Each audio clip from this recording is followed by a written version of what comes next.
Good morning everyone. आज का video थोड़ा लेट आएगा बिकॉज ऑफ आर्टिकल बहुत शानदार है। थोड़ी इसकी हिस्ट्री जाननी ज़्यादा ज़रूरी है, इसीलिए थोड़ा मैंने ये वीडियो लेट अपलोड करना सोचा।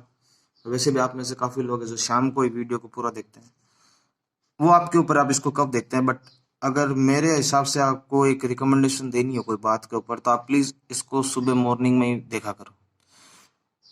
वो कोई फ़र्क नहीं पड़ता कि आप कब देखते हो, बट एक रूटीन शानदार बनता है अगर आप इसको सुबह ही देखते हो तो। बाकी आपके ऊपर डिपेंड है आप इसको कैसे लेते हो, ठीक है। वोकेब जो है उसकी पीडीएफ इस वीडियो के डिस्क्रिप्शन में और कमेंट में भी पिन कर दूंगा, और टेलीग्राम ग्रुप में भी है, ठीक है। रही बात इस आर्टिकल की, आज भी हम 2 आर्टिकल डिस्कस करेंगे as usual. 2 article on the daily basis discuss होंगे। वीडियो भी थोड़ा बड़ा बनेगा, कोई दिक्कत नहीं है, but I need your support guys. More support दे रहे हो आप, अच्छा सपोर्ट दे रहे हो, no doubt, but I need more support.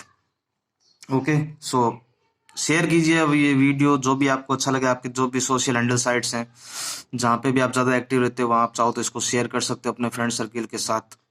किसी के लिए अगर हेल्पफुल हो तो क्या दिक्कत है, ठीक है। इंग्लिश है सबके लिए एज यूजुअल कॉमन होती है, और बिना ग्रामर आप इसको टैकल करना आपके लिए भी ज़्यादा कन्वीनियंट होने लग गया होगा। और आई थिंक आपका वोकेब भी थोड़ी ठीक होने लग गई होगी मेरे हिसाब से, जितना मैं जानता हूँ, ठीक है। कुछ वर्ड्स हैं तो आप तो मेरे से पहले ही उनका आंसर दे देते होंगे। ओके, कभी कभी ओवरलैप हो जाती है ना टंग मेरी, तो उसकी वजह से थोड़ा बोलने में दिक्कत होती है।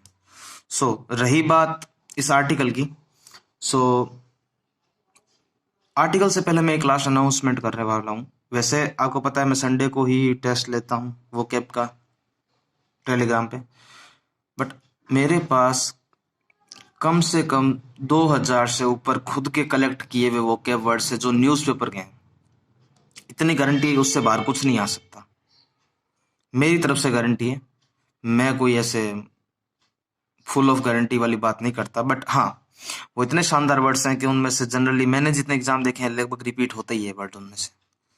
तो अगर आप इंटरेस्टेड हो कि वो सब वर्ड्स जो भी हैं, कि मैं सोच रहा हूँ उन सारे वर्ड्स की वोकेब के डेली बेसिस पे 10 वर्ड्स का डेली टेस्ट लिया जाए, ताकि आपके वोकेब है ना, मतलब डेली बेसिस पे आप यूज करना सीख जाओ कि कैसे वर्ड्स को यूज किया जाता है, कैसे रीड किया जाता है बेसिकली। सो यही थी इंफॉर्मेशन, बाकी वीडियो को स्टार्ट करते हैं। ओके, सो बेसिकली बात है म्यांमार की। म्यांमार बेसिकली क्या है कि एक्चुअल में वहां पे कूप सिस्टम अप्लाई हो चुका है। कूप मुझे नहीं लगता कि आपको बताना पड़ेगा कूप का मतलब क्या होता है, तख्ता पलट, जो मैंने आपको काफी बार बता चुका उस वर्ड के बारे में, ठीक है। तो रही बात म्यांमार की, तो उसका जो बैलेंस सिस्टम है अभी तक, ठीक है। तो बात करें अगर हम कूप की, कूप का मतलब होता है तख्ता पलट, ठीक है। काफी बार बता चुका हूं मैं ये वर्ड, ठीक है। और बेसिकली अगर बात करें हम म्यांमार की, तो हमें इसकी थोड़ी सी बैकग्राउंड हिस्ट्री को जानना बेहद जरूरी है हमारे लिए। तो क्यों हुआ है वहां पे कूप, किस वजह से हुआ है, किस लिए किया है, क्या रीजंस हैं, क्या पहली बार ही हुआ है, तो ये सब जो डाउट्स हैं उन सबको लेते हुए हम इस वीडियो को आगे कंटिन्यू करते हैं। फर्स्ट पॉइंट हम लेते हैं, बात करते हैं इसके म्यांमार के कूप सिस्टम की। तो ये पहली बार नहीं हुआ है, ठीक है। पहला कंडीशन ये है, कम से कम 40-50 साल से पहले भी ये चीज हो चुकी है, बार हो चुकी है। 40-50 साल पहले नहीं, बार उतनी बार हो चुकी है। वहां पे आर्मी ने जब कहीं पे तख्ता पलट होता है ना, वहां पे यही टारगेट होता है कि आर्मी अपने अंडर ले लेती है एक कंट्री को। क्यों ले लेती है? क्योंकि उनको गवर्नमेंट से कोई बात से सहमति नहीं बनती हुई, इसीलिए वो अपने अंडर लेने की कोशिश करती है कोई चीज को, ठीक है। ये रही पहली बात। अब बात करते हैं दूसरी, कि वहां की जो प्रेसिडेंट है, अब प्रेसिडेंट है वहाँ, प्राइम मिनिस्टर सिस्टम है, जो भी है वहाँ, डेमोक्रेसी की तो हालत खराब है, क्योंकि तभी आर्मी ने अपने अंदर कंट्रोल ले लिया, ठीक है। वहां की जो है, उन्होंने क्या हुआ, यांग सू की ऐसा कुछ नाम है उनका, ठीक है। आप यहाँ आर्टिकल्स के अंदर कहीं उसका नाम देख लोगे, ठीक है। बेसिकली अगर हम उनकी थोड़ी हिस्ट्री जाने तो वो क्या है कि जब देखो जब इंडिया और अदर कंट्रीज सब है ना ब्रिटिश के अंडर रूल में थे, कॉलोनीज थे उनके ब्रिटिश के, तब क्या था कि म्यांमार भी है ना कंट्रोल में ही था ब्रिटिश के। लेकिन फिर क्या किया जापान ने ना अपने अंदर कर लिया था। फिर जापान के बाद एक बंदा था जिसने क्या किया, जापान से म्यांमार को फ्री कराया, मेरे को उसका नाम अभी याद नहीं आ रहा, ठीक है। बट उन्हीं की डॉटर है यांग सुकी, जो कि अभी हाल फिलहाल में यहाँ की म्यांमार की प्रेसिडेंट या प्राइम मिनिस्टर जो भी थी, रूलर कह सकते हैं हम ज्यादा बेटर वे में, वो वर्ड सही रहेगा, तो वो थी। ठीक है, आप अगर सुनना आंखें बंद करके मस्ती से सुनो बस इन वर्ड्स को, ज्यादा कोई आपको फील लेने की जरूरत नहीं है कि क्या बता रहे, बोरिंग बोरिंग कुछ नहीं, बहुत शानदार है, देखो आप आराम से सुनो। फिर क्या हुआ, अब यांग सुकी जो थी ना, वो बेसिकली क्या थी, उनको पॉलिटिक्स से कोई मतलब नहीं था। बेसिकली वो अपने आराम से पहले ना इंडिया में थोड़ी पढ़ाई की उन्होंने, ठीक है, फिर यूके चले गए, यूके में जाके वहां अपनी मैरी वेरी शादी वादी कर ली, कर कुरा के सेटल हो गए। But on the case of, वो कहते हैं ना भगवान कुछ करना चाहे तो वो कर देता है, तो बस वही बात हुई और वो किसी कारण बस वापस म्यांमार आई थी, वो भी अपने किसी रिलेटिव के बीमार होने पे, तो मिलना आई थी। और उसी टाइम क्या हुआ था, वहां पे जो स्टूडेंट्स थे और जहाँ पे वहां पे वो काफी दंगा फसाद चल रहा था, तो उन लोगों के जो जो स्ट्राइक कर रहे थे वहां पे, आंदोलन कर रहे थे, उन लोगों को जब पता चला कि यांग सुकी अभी म्यांमार के अंदर आई हुई है, क्योंकि इमेज तो थी उनकी, क्योंकि उनके पापा ने जापान से फ्री करवाया था म्यांमार को, तो नाम तो रहता ही है ना। अब इंदिरा गांधी का नाम रहा है तो राहुल गांधी का भी नाम है ही है, वही बात थी। तो सभी ने मिलकर क्या कहा कि यांग सुकी को कहा था कि आप लीड करो हमारे आंदोलन को, और मजे की बात यह है कि वो भी एग्री हो गई लीड करने के लिए। तो जब वो लीड करने के लिए एग्री हो गई थी, अगर वो एग्री हो गई थी, उसके बाद उन्होंने अपनी एक पार्टी स्टार्ट की, एनएलडी पार्टी, मैं नाम लिख देता हूँ, NLD, national league of democracy, ऐसा कुछ नाम है इस पार्टी का, और ये जीत भी गई थी। ऐसा करके फिर चलता रहा सिस्टम, काफी अच्छे मतलब जीती थी। और एक शानदार बात, जैसे हमारे इंडिया में भी सिस्टम है और अदर कंट्री में बता, आर्मी का खुद का अपना एक हर चीज का हैंडल होता है, ठीक है। जैसे कैसा हैंडल, जैसे म्यांमार के अंदर उनका खुद का चैनल है आर्मी का, ठीक है।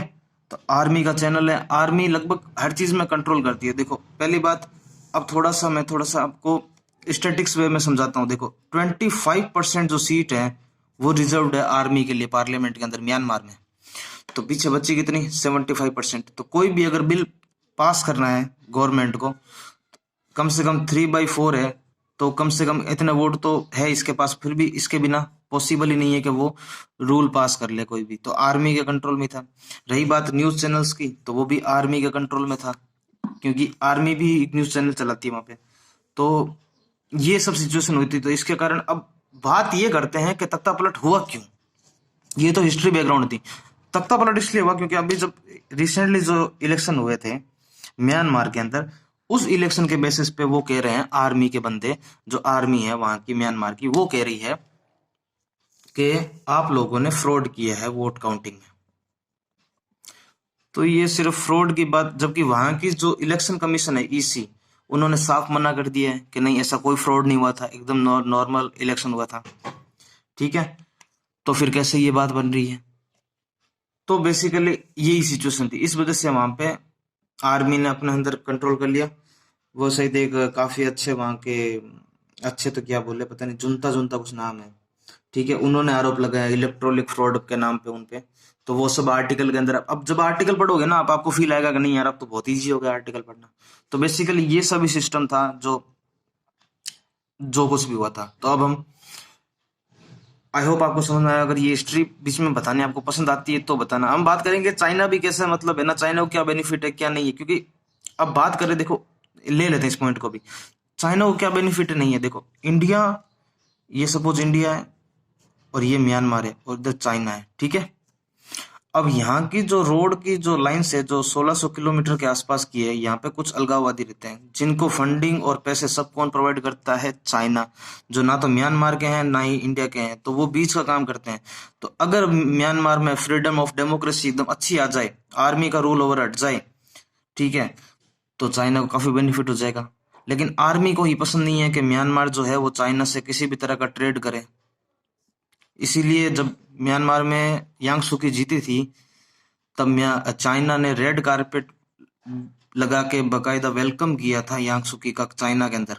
तो इससे भी आर्मी काफी नाखुश थी, क्योंकि आर्मी को पसंद नहीं है किसी अदर कंट्री से। इसीलिए म्यांमार काफी टाइम तक आइसोलेटेड सिचुएशन में भी रहा था। आइसोलेटेड सिचुएशन वो सिचुएशन होती है जिसके अंदर आप बिजनेस तो दूर की बात है कि हवा भी नहीं ले सकते कोई दूसरा आके वहां पे, ठीक है। इसका मतलब होता है कोई चीज को आइसोलेटेड सिस्टम में कर देना, ठीक है। रही बात बाकी, तो बाकी आर्टिकल के अंदर सब आ जाएगा। अब आर्टिकल पढ़ना, आप फील आएगा। देखो, तो आर्टिकल से पहले फटाफट से एक बार रिव्यू किया जाए इसका, ठीक है। वरना हमेशा क्या है कि मैं रफ पेज के अंदर समझाता हूँ, तो क्या है कि आप भी मेरे को लगता है बोर, तो मैं सोचता हूँ आर्टिकल सामने रखूं तो आप आर्टिकल को देख देख के कान से सुनते सुनते आपके टाइम पास हो जाए, अच्छा, और आप बोर भी फील ना करो, ठीक है। बीवेयर, बीवेयर का मतलब आपको पता ही है, बी कॉशियस और अलर्ट कर लेना किसी रिस्क और डेंजर डेंजर से पहले। ये काफी नॉर्मल वर्ड है, ठीक है। नेक्स्ट वर्ड है स्लेज हैमर। स्लेज हैमर का मतलब हैमर ही होता है। वर्ड वर्ड को फालतू में इतना बड़ा कर दिया है, बस नाम इसका नॉर्मल हैमर ही। हैमर का मतलब हथौड़ा। स्नफ, स्नफ का मतलब होता है एक्सटिंग्विश। एक्सटिंग्विश मतलब फायर वाली सिचुएशन होती है ना, कैंडल जैसे, कैंडल सिचुएशन, बस वही सिस्टम है, ठीक है। पर्डिशन, पर्डिशन का मतलब होता है कोई चीज को कंप्लीट कर देना या खत्म कर देना या रुइन कर लेना, बर्बाद कर देना, ऐसा कुछ। और ये वर्ड तो मेरे को नहीं लगता बात करनी चाहिए मेरे को इस बारे में, ठीक है। नेक्स्ट वर्ड है एलिज या एलिजली या एलिज्ड, ऐसे यूज किया जाता है इस वर्ड को। मतलब आप किसी के ऊपर आरोप लगाते हो, क्लेम, या आप उसको कहते हो कि नहीं you are wrong, you are wrong बड़ी, और आप बोल रहे हो विदाउट एनी प्रूफ। तो यही किया है वहां की आर्मी ने बेसिकली, ठीक है। तो आगे चलते हैं फटाफट से। नेक्स्ट वर्ड है रिप्लेट। रिप्लेट का मतलब होता है कोई चीज को बहुत ही अच्छे तरीके से सप्लाई करना और सिस्टमेटिक वे में ऑर्डर देना, ठीक है। पेन पता नहीं कैसे घटिया घटिया पेन है। क्वेश्चन, क्वेश्चन का मतलब होता है कि आप किसी पे एकदम लीगल वॉर नहीं कर दो उसको कोई चीज के बारे में कि भाई अब ये हो गया ना तो तेरी सोच लेना। तो एन ऑफिशियल और a legal warning given to someone, ठीक है।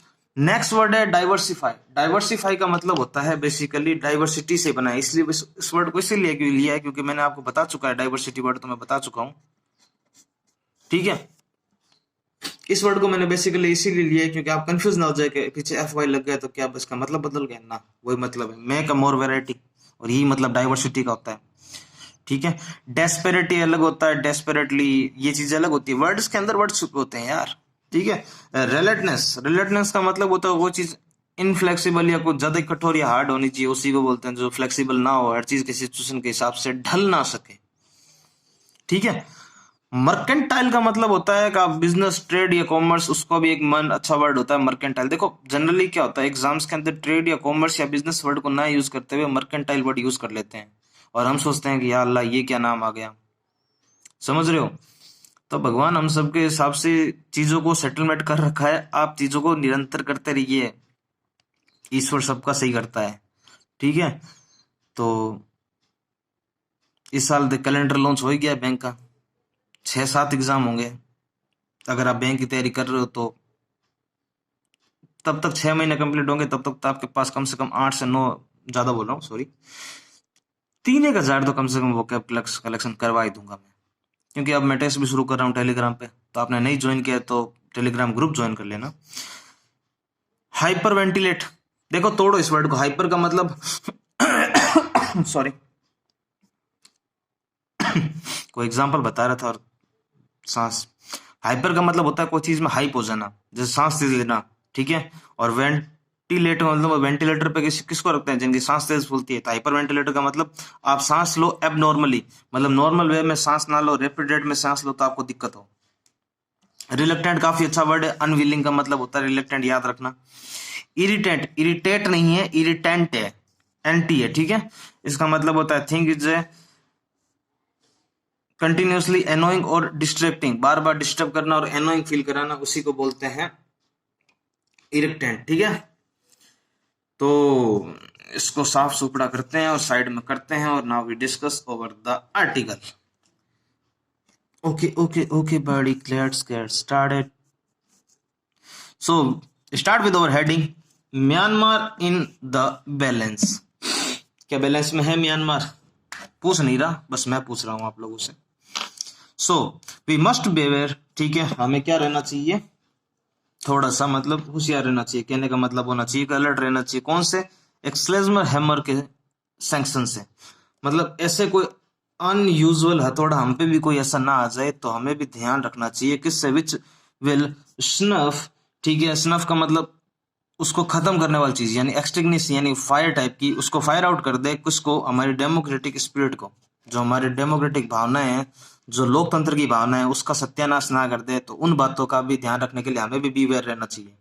बीवेयर या अवेयर रहना चाहिए, कुछ भी यूज कर सकते हैं। Marker should be change. Okay, this one is best marker, सबसे बेस्ट मार्कर ये है, पता नहीं मिला नहीं वापस मेरे को, बताना आपको कहीं, ये इसका नाम अच्छा ही है, ठीक है, छोड़ो, आ जाओ, ठीक है ठीक है ठीक है ठीक है।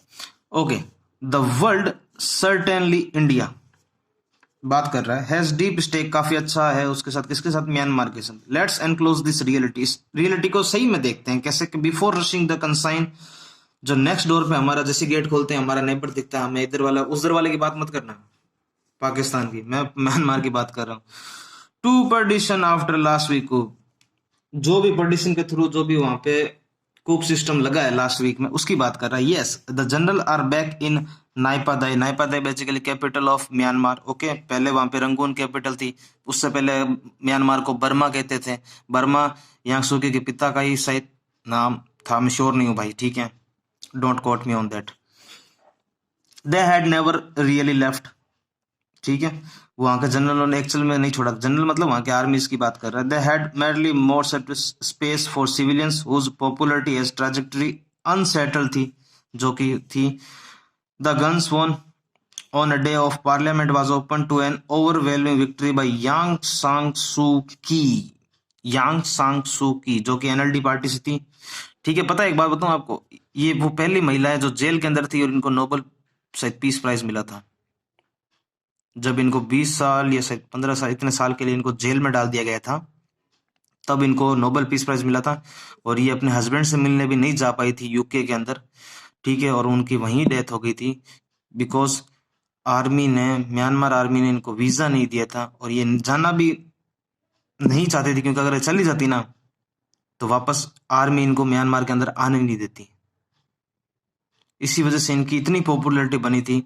बट जब वहां पे रखाइन प्रांत के अंदर रोहिंग्या वाला वो जो सिचुएशन हुई थी, उसके बाद इनकी इमेज पे काफी फर्क पड़ा था। इवन यूएन ने भी इनको क्रिटिसाइज किया था। बाकी वो रही बात, वो बात की बात अभी आया तो याद आ गया, ठीक है। The reason for the coup range, जो भी कूप हुआ है वहां पे, फ्रॉम द जुंता, जुंता जो है, जुंता वहां की आर्मी को बोलते हैं शायद मेरे हिसाब से, उन्होंने एलिज किया, आरोप लगाया क्या? इलेक्ट्रिकल फ्रॉड पे, यानी कि इलेक्शन के अंदर जो काउंटिंग थी उसको फ्रॉड किया। To the fear of Suu Kyi become undermine and constitution their अंदर predominant role of the country, मतलब उनके अंदर काम करना चाहिए। वन और ऑल दिस में बी करेक्ट, अगर मान लो ये सब सही भी है तो, ठीक है।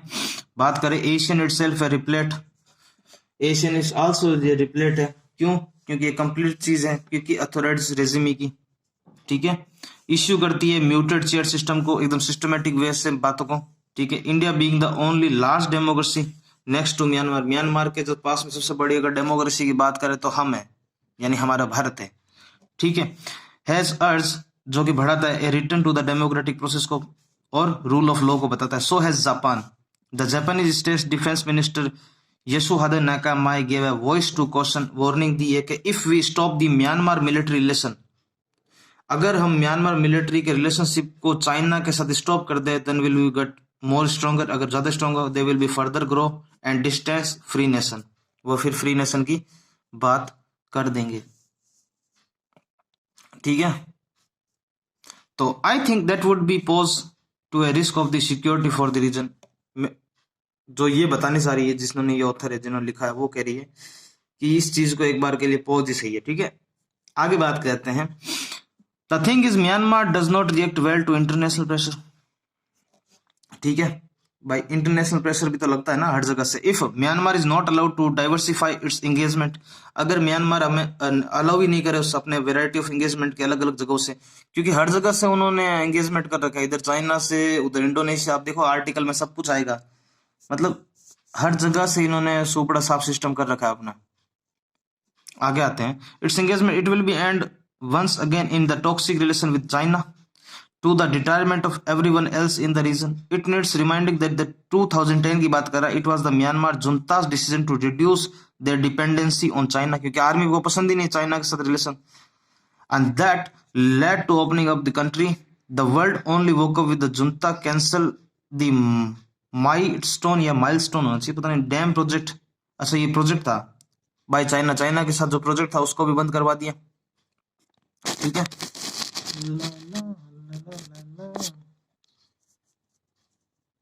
Okay.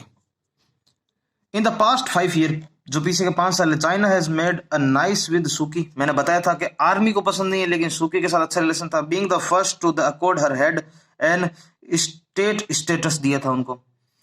China has relentlessly pushed both in mercantilist agenda, it belt and road initiative, जो बिजनेस और ट्रेड की बात कर रहा है। एथनिक ग्रुप जो है, रिलीजियस ग्रुप जो है, एक्यूज करता है बार बार किसको, सुकी एंड एनएलडी को, for doling and controversial deal with Chinese in manner not dissimilar with the way of the military rules. आपके मिलिट्री रूल्स से अलग चलोगे तो सही नहीं है, पहले ही कह रहा था। ठीक है, अगर बात करें ऑन द अदर हैंड, अगर अलग चीजों की बात करें, China is a building A border fencing, मतलब जो फेंसिंग लगती है कहाँ पे, कोकांग सेल्फ एडमिनिस्ट्रेटिव जोन पे, जो शान स्टेट है, विच म्यांमार से वायलेट करता है किसको, 1961 की बॉर्डर प्रोटोकॉल रूल को। चाइना तो आपको पता है काम ही वही है, चीजों को खराब करना। जो रूल बना रखा है वो तो कहता है रूल है ही नहीं, तो उसकी तो बात ही नहीं करनी हमें। बट चाइना की, म्यांमार की आर्मी कहती है कि 1961 में जो बॉर्डर का प्रोटोकॉल बना था कि बॉर्डर ऐसे ऐसे होने चाहिए, चाइना उसका भी वायलेशन कर रहा है। फिर भी यांग सुकी क्यों उससे जाके मिलती है, क्या कारण है, तो देखते हैं। Separately China funds are arm ethnic armies in the Myanmar.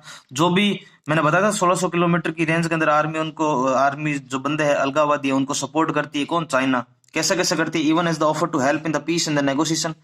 नाम क्या है, the Arakan army is one, but their biggest proxies, उनकी जो सबसे शानदार प्रॉक्सीज कौन सी है, यूनाइटेड है, यूनाइटेड बाय स्टेट आर्मी। ठीक है, in the recent month the Arakan army is attack on Indian worker, देख लो। In the Kaladan multi modal project पे द सर्वल have had to rescue from the a kidnapper, उनको rescue किया गया। Senior general Min उंग हिलांग, क्या नाम है, the man currently in the charge of Myanmar appeal for the help in an interview to Moscow in June 2020। Moscow in Russia से बात कर रहा। Referring to these ethnic armies, he said, if we can cut them of their support, they will be weak. अगर उनका support ही बंद कर दिया जाएगा तो वो अपने आप वीक हो जाएंगे। But this cannot be done by the respective individual country. ये अकेला नहीं कर सकता म्यांमार। क्यों नहीं कर सकता, क्योंकि it's necessary for other country to help. दूसरी कंट्री में उनको हेल्प करें।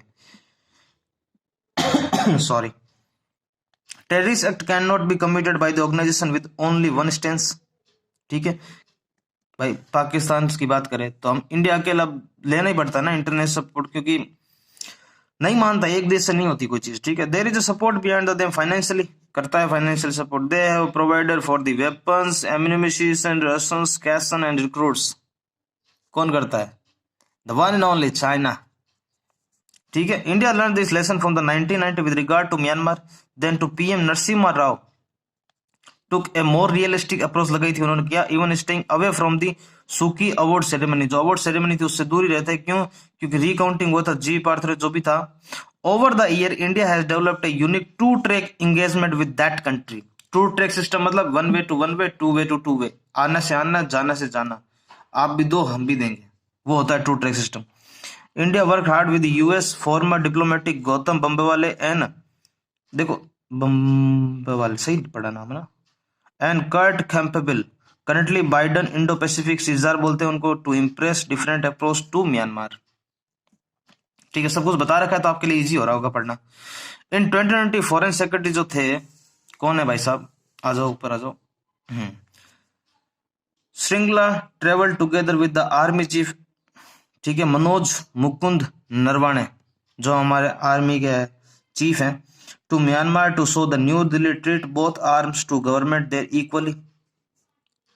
बात क्या हुई थी जाके वहां पे कि दोनों ही गवर्नमेंट आर्मी को एज इक्वल ट्रीट करे। हमारे देश में तो आर्मी का रेस्पेक्ट बहुत शानदार है, तो बात म्यांमार के ऊपर ही आके अटकी थी, ठीक है। Myanmar feature permanently in Monday to Modi Biden conversation in India, PM sought to question Washington on the section.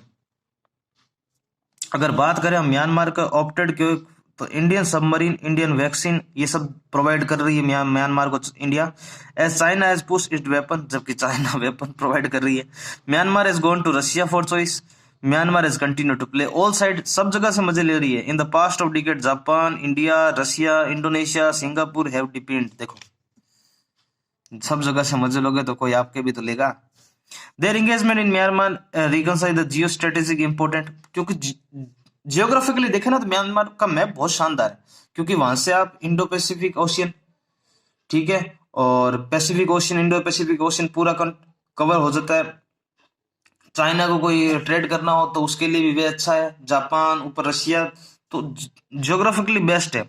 तो the west dead themselves Myanmar after 2000 Rohingya crisis, जब रोहिंग्या क्राइसिस हुआ था वहां पे, तो China inserted itself early mediator बना था between Myanmar and Bangladesh के बीच में, बट अचीव ए लिटिल, ज्यादा कुछ नहीं पा पाया था, बट आया था बीच में पंचायती करने को। India took a more humanitarian approach, India ने कुछ शानदार ह्यूमैनिटेरियन मतलब मानवतावादी, ह्यूमैनिटेरियन मतलब मानवतावादी। ह्यूमैनिटेरियन से याद है कि अभी हाल ही में यूएन ने ह्यूमैनिटेरियन अवार्ड किसे दिया, सोनू सूद को, ठीक है। तो बीच में करंट भी कर लेते हैं। By providing relief to Rohingya camp and Cox's Bazar as well the building homes in the Rakhine province, ठीक है, ओके। तो अगर हम फाइनल वर्ड्स के ऊपर बात करें इसकी पूरे की, तो क्या कह रहा है, if the Myanmar militaries relationship with China army get stronger and they further grow distance from the free nation, they would pose a risk to the security of the region. ये लास्ट बात थी इस पूरे article की, ठीक है। देखो, हालांकि जो मैंने आपको वो के बताई है वो के इस आर्टिकल के लिए ही थी, बट अगर आप चाहते हो, क्योंकि मैं ये चाहता हूं कि आप, इस आर्टिकल में कुछ है नहीं वैसे, फिर आप कहोगे सर आपने शुरू में 2 आर्टिकल कहा था, आप करवा एक ही रहे हो। तो आर्टिकल बेसिकली यही है भाई साहब, मेक इट हैपन। इंडिया और यूरोपियन यूनियन का जो फ्री ट्रेड एग्रीमेंट है उसके बारे में बात हो रही है, ठीक है। तो एकदम छोटा सा आर्टिकल है, देखो फालतू में टाइम वेस्ट होगा, यहां तक है, कुछ भी सेंस नहीं इसको पढ़ाने का। तो बता देना कमेंट में, अगर करना हो तो मैं इसका शॉर्ट वीडियो 3 मिनट का बनेगा। मैं सोचू क्यों 3 मिनट खराब करके वीडियो को थोड़ा और लंबा करूं, तो आप बता देना कमेंट में, अगर इसको पढ़ाना हो तो आप मेरे को मैसेज कर देना, चाहिए कमेंट के अंदर यूट्यूब के, तो मैं इसका वीडियो बना दूंगा। मेरे को भी कोई लग नहीं रहा, क्योंकि यूरोपियन यूनियन, मैंने, आप 5 जनवरी वाला मेरा वीडियो देखना, मेरा सबसे फेवरेट वीडियो है। आपको जरूरत नहीं पड़ेगी यूरोपियन यूनियन और फ्री ट्रेड एग्रीमेंट के बारे में कुछ भी डाउट अगर रह जाए ना थोड़ा सा भी, तो उस कमेंट को, उस वीडियो को डिसलाइक कर देना बस। अभी तक एक भी डिसलाइक नहीं आया, और वो मेरा पहला वीडियो जो 250 व्यूज के ऊपर क्रॉस कर चुका है। तो अगर यूरोपियन यूनियन की बात है तो वो आराम से देख लो, ब्रेक्जिट को पूरा बता रखा है मैंने, यूरोपियन यूनियन और एफटीए पूरा एक्सप्लेन कर रखा है। आप कहोगे तो उसका लिंक जो है देखो अभी ऊपर, आपके ऊपर कोशिश करूंगा, मेरे को ये चीजें करनी नहीं आती कार्ड सिस्टम को, तो मैं हो सकता है उसको लिंक को लगा दूं इस वीडियो के साथ में, तो देखना। ओके, मिलते हैं शाम को, क्लोज टेस्ट है, आना सभी, रिमेम्बर। Okay, bye.